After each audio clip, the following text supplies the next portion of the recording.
Day two. Day two. Same school.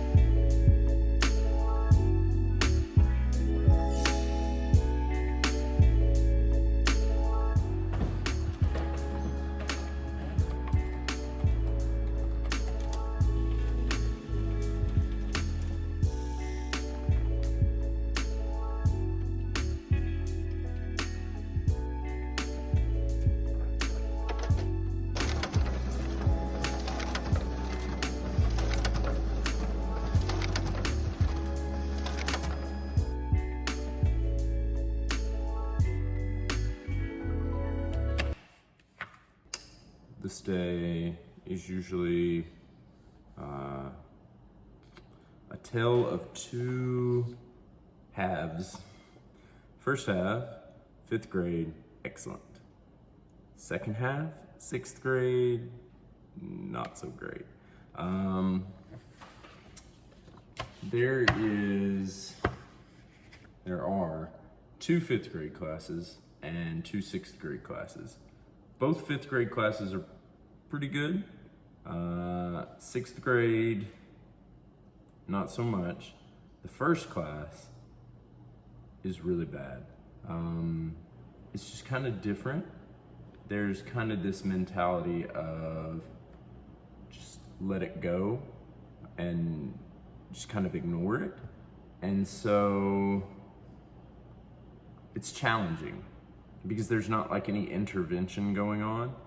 And it's my understanding that when you try to talk to the parents about such things like, oh, you know, I'm going to move so-and-so to another seat, he's having some trouble paying attention, or he's distracting other students, they get really defensive about that.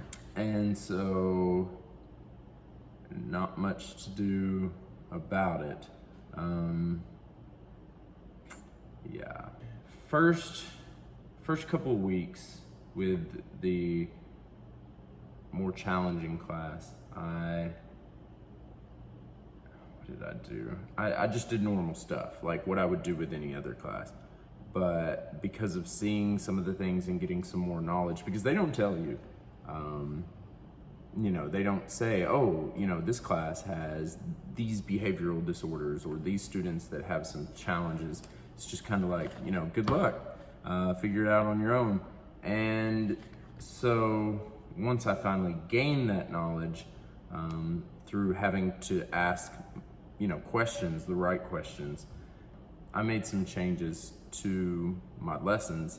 And basically what I did is just more at your seat activities. So I try to avoid having them get up a whole lot, because as soon as they start moving, that kind of creates a little bit more chaos for them. I try to not shorten the time of an activity, but manage the time a little better, a little more wisely, I guess. Because you don't know a lot of times if it is something like medical, or if it's just a student who hasn't been like corrected, their behavior corrected, because it's such a hands-off approach. There was an example, one of my 3rd grade classes, a student was leaning back in his chair and he fell out of his chair. And the immediate reaction that you would assume was to happen would be like, oh, are you okay? You know, he was goofing off, it's his fault. But you would expect their homeroom teacher who's in the class with them to be like, oh, you know, are you okay? And she just walks off, doesn't pay it any mind. And it's kind of that ignore it mentality that's hard for me to adjust to. You know, in Rome, do as the Romans do, but I don't know. I just have a hard time with it. I guess the expectation I have coming here, and the expectation you should have, is that you're not responsible for discipline. You're not in contact with these students' parents.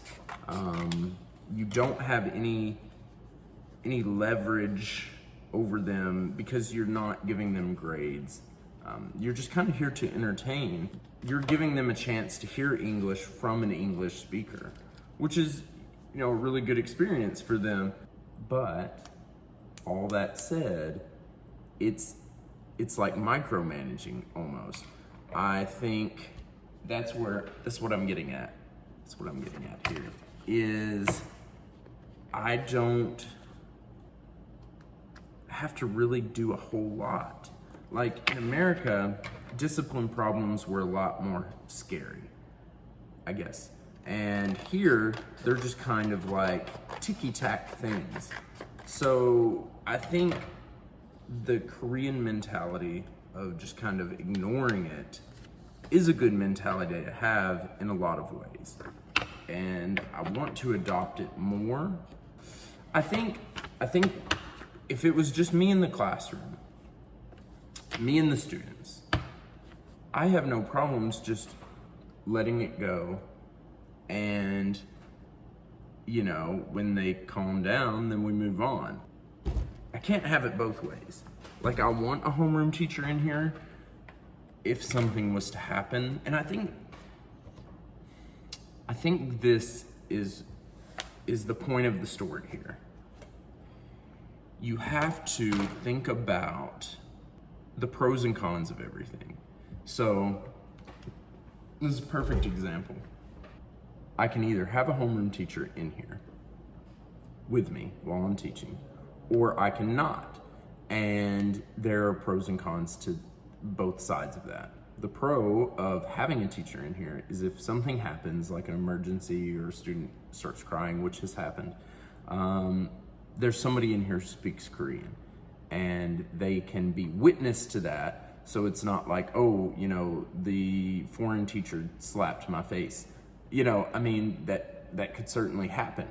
And I think that's kind of my American mentality, because I always worried about such a thing, a student going and saying that I had done something and me not having a witness to that. So having a homeroom teacher in here, for me, outweighs the pros of not having one in here, which would be that you're kind of, more in control and you don't feel like you're being judged. And it does give me a little bit of anxiety to have a homeroom teacher in here sometimes. But again, I'd much rather have one in here in case something goes wrong. It's necessary for them to be in here. And sometimes it's a challenge to get them to do that. So day 2, I'm gonna check over my lesson plans. Pretty much the same routine as yesterday. I will teach my classes, then I'll jump rope. Really need to start stretching. That's something I want to improve on, my flexibility. So I'll probably do that today too, maybe after I jump rope. That's it.